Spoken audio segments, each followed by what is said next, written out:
आज हमारे साथ हैं मधु गुप्ता जी, जो ब्रह्म कुमारी संस्था से जुड़ी हुई हैं। आइए इनसे बात करते हैं। आपके मन में ब्रह्म कुमारी से जुड़ने का विचार कब और कैसे आया? ब्रह्म कुमारी में जुड़ने का विचार मैं जब न्यूज़ीलैंड में गई, तो मेरे बेटे की मदर दोस्त की मतलब मदर, वो इस ज्ञान में चलती थी। तो उन्होंने मुझे इसके बारे में बताया कि ये ज्ञान ऐसा है और इसके सुनने से मनुष्य के जीवन में परिवर्तन आ जाता है। तो मुझे उनका व्यक्तित्व बहुत ज़्यादा प्रभावित लगा और ये लगा कि इसमें ज़रूर कुछ बात है। तो उसके बाद मैं वहाँ पे ही उनसे कुछ बुक्स वग़ैरह ली और सीडी ली, जो कि फ़ेमस दादी जानकी जी की हैं। उस सीडी को लेके, उस आधार को लेके मैंने योग करना शुरू कर दिया वहीं पे ही। तो सुबह 4 बजे उठ कर के योग करना और उसको 6 महीने मैंने लगातार किया। उसके बाद जब मैं भारतवर्ष में आई, तो फिर मैंने यहाँ पे पता किया सेंटर कहाँ पे है, ब्रह्मा कुमारी का सेंटर मैंने देखा। तो वहाँ मैं गई, पहले दिन ही मुझे परमात्मा के साक्षात्कार हुए और मुझे यही लगा कि जिसकी खोज मैं आज तक कर रही थी कि परमात्मा है कौन, उसको मैंने पा लिया। उसमें मुझे लाइट के दर्शन हुए और फिर मैंने इसको रेगुलर करना शुरू कर दिया। तो जब शुरू किया तो उसमें सारे जीवन के ब्रह्मांड के बारे में पूरा परिचय दिया उन्होंने और पूरा हमारा व्यक्तित्व कैसे चेंज हो जाता है और कैसे जीवन खुशी से भर जाता है। ये सब जीवन जीने की कला एक तरह से हमें आ जाती है कि हम जिए कैसे, अपने लिए भी और औरों के लिए भी। शंकर को एक ही समझते हैं, इस पर आप क्या कहें? शिव और शंकर अलग हैं। परमात्मा शिव जो है वो ज्योति स्वरूप है, आत्मा भी एक ज्योति स्वरूप है। जब मनुष्य का अपना विचार आता है, तो कि द्वापर से शुरू होता है ऐसा विचार कि परमात्मा कौन, तो वो अपने ही आत्मा को शिवलिंग में स्थापित करता है, शिवलिंग में स्थापित करता है और उसकी पूजा अर्चना करता है, क्योंकि परमात्मा को कोई जानता नहीं। लेकिन जब कलयुग के अंत में परमात्मा आते हैं स्वयं पृथ्वी पर, कि जैसे कि कहा गया है, यदा यदा ही धर्मस्य ग्लानिर्भवति भारत अभ्युत्थान अधर्मस्य तदात्महं सृजाम्यहम्। जैसा कि परमात्मा ने कहा है कि धरती पर जब जब धर्म की ग्लानि होती है और अधर्म का विनाश करने के लिए, धर्म की स्थापना करने के लिए मैं पृथ्वी पे आता हूँ। तो उस समय परमात्मा ज्योति स्वरूप जो हैं, वो किसी मनुष्य के तन का आधार लेकर उसमें प्रवेश करके अपना ज्ञान सुनाते हैं। तो परमात्मा ज्ञान सुनाते हैं और स्वयं अपना परिचय देते हैं कि मैं परमात्मा हूँ और तुम मेरी रचना हो। तो वो स्वयं सबसे पहले ब्रह्मा जी की रचना करते हैं और ब्रह्मा जी के द्वारा ही ब्रह्मा कुमार कुमारियों की रचना होती है।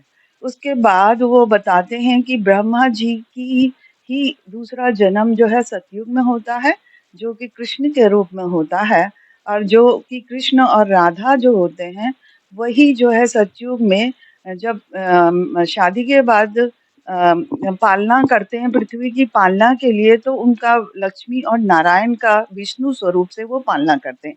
लक्ष्मी नारायण से वो राज करते हैं, इसीलिए लॉर्ड कृष्णा कहलाया, लॉर्ड होते हैं वो। तो वो परमात्मा की रचना है, ब्रह्मा विष्णु है।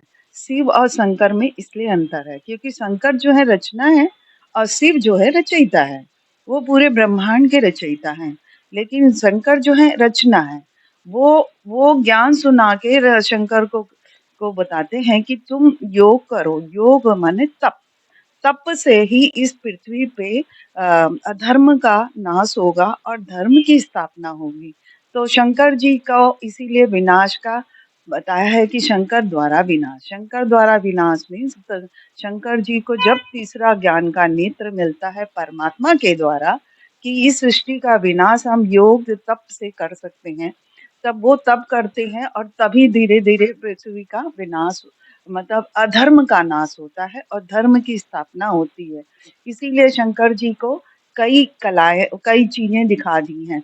जैसे त्रिशूल हाथ में है, त्रिशूल माने तीनों तापों को हरने वाला, 3 ताप पृथ्वी पे गाए जाते हैं, दैहिक, दैविक, भौतिक। तो ये तीनों तापों को हारने के लिए उनको हाथ में त्रिशूल दिखाया है और डमरू दिखाया है उनके हाथ में। कि डमरू का मतलब है कि वो बताते हैं कि भगवान कब आता है और कब जाता है। पृथ्वी कैसे हमारे सतयुग, त्रेता और द्वापर और कलयुग में आती है और फिर दोबारा से सतयुग में जाती है। तो ऐसे आगम और निगम के भेद को खोलने वाले शंकर हैं। इसलिए उनके हाथ में डमरू दिखाया है और तीसरा नेत्र उनके माथे पे दिखाया। इसका मतलब परमात्मा जो ज्ञान देते हैं उससे उनकी तीसरे नेत्र खुल जाता है, ज्ञान का नेत्र खुलता है। वास्तव में जब ज्ञान का नेत्र खुलता है तो अज्ञान अंधेर विनाश, तो अज्ञान की अंधेरा की विनाश हो जाता है। तो तीसरा नेत्र उनके हाथ में दिखाया गया है। इस तरह से शंकर और शिव बिल्कुल अलग है। शिव जो है वो परमात्मा है, पिता है और शंकर उनके पुत्र हैं। इतनी सारी संस्थाएं देश में हैं जो धर्म का ज्ञान दे रही है, तो ब्रह्म कुमारी से ही लोगों को क्यों जुड़ना चाहिए? क्योंकि एकमात्र ऐसी यही संस्था है जो कि परमात्मा के बारे में ज्ञान देती है। सभी लोग परमात्मा को कोई भी आज तक जानता नहीं, क्योंकि हम अपने को ही पहली बात तो नहीं पहचानते कि हम हैं कौन। हम हैं कौन ये बात परमात्मा ही आके हमें बताते हैं कि हम सब एक आत्मा हैं और हमारा शरीर हम अपने शरीर को छोड़ते हैं, जैसे सांप एक केचुली को छोड़ता है दूसरा धारण कर लेता है, इसी तरह हम अपने हर शरीर को छोड़ के दूसरा शरीर धारण करते हैं। तो हम सब आत्माएं हैं जो शरीर छोड़ते हैं और शरीर लेते हैं। तो ये परिचय परमात्मा ही हमें इस ब्रह्मा कुमारी में आने में परमात्मा ने ही हमें दिया है। उसके बाद वो स्वयं बताते हैं कि तुम आत्माओं का पिता मैं, तो मैं भी परमात्मा हूँ, तो मैं भी ज्योति स्वरूप हूँ। तो मेरी ही याद में शिवलिंग बनाए गए। ये परिचय वो अपने आप स्वयं को देते हैं कि मैं परमात्मा हूँ। और जब वो कहते हैं कि मैं परमात्मा हूँ और वो कहते हैं कि तुम धर्म की स्थापना के लिए धर्म का पालन करो। धर्म का पालन करने के लिए अपने विकारों को किस तरह से कंट्रोल किया जाता है, इसका वो ज्ञान हमें रोज सुनाते हैं, जिसको हम लोग मुरली बोलते हैं। कि मुरली में वो अपनी रोज ज्ञान सुनाते हैं। परमात्मा स्वयं रोज आकर के हम लोगों को ज्ञान सुनाते हैं। उनको इसीलिए पिता भी कहते हैं, परम गुरु भी कहते हैं, परम शिक्षक भी कहते हैं। तो हम उन्हीं को गुरु कहते हैं। बाकी ऐसा कोई नहीं कि गुरु कोई और है, परमात्मा ही गुरु है, वही पिता है, वही हमें शिक्षा ज्ञान दे रहा है। तो उसके द्वारा ही जीवन में हमारे परिवर्तन आता है। तो परमात्मा जब धरती पे इसीलिए आते हैं हम सबको चेंज करने के लिए, तो वो हमें ज्ञान देते हैं जिसके द्वारा हमारे अंदर परिवर्तन आता है। और परिवर्तन आता है तो सतयुग की स्थापना हो जाती है। सतयुग मतलब स्वर्ग, धरती पे स्वर्ग की स्थापना, राम राज्य की स्थापना हो जाती है। क्योंकि जब हर मनुष्य अपनी बुराइयों को छोड़ के अच्छाइयों को धारण करता है, तो सृष्टि में परिवर्तन निश्चित होता है। और उसके द्वारा भी वैसे भी हर बुराई का अंत तो होता ही है, कभी ना कभी अंत है ही। कभी भी कोई भी बुराई हमेशा रह नहीं सकती। तो परमात्मा ही आके ये कार्य करते हैं और ये कार्य यहाँ पे ही हो रहा है। इसीलिए यहाँ पे जा कर के ज्ञान लेना अत्यंत आवश्यक है, क्योंकि हर मनुष्यों को जीवन परिवर्तन करना चाहिए सतयुग में एक अच्छा श्रेष्ठ जीवन जीने के लिए। आने वाले समय में जैसे आजकल की जनरेशन है, तो उसको स्ट्रेस रहता है, तो उसके बारे में एक शब्द में अगर स्ट्रेस कम करे तो कैसे कर सकते हैं?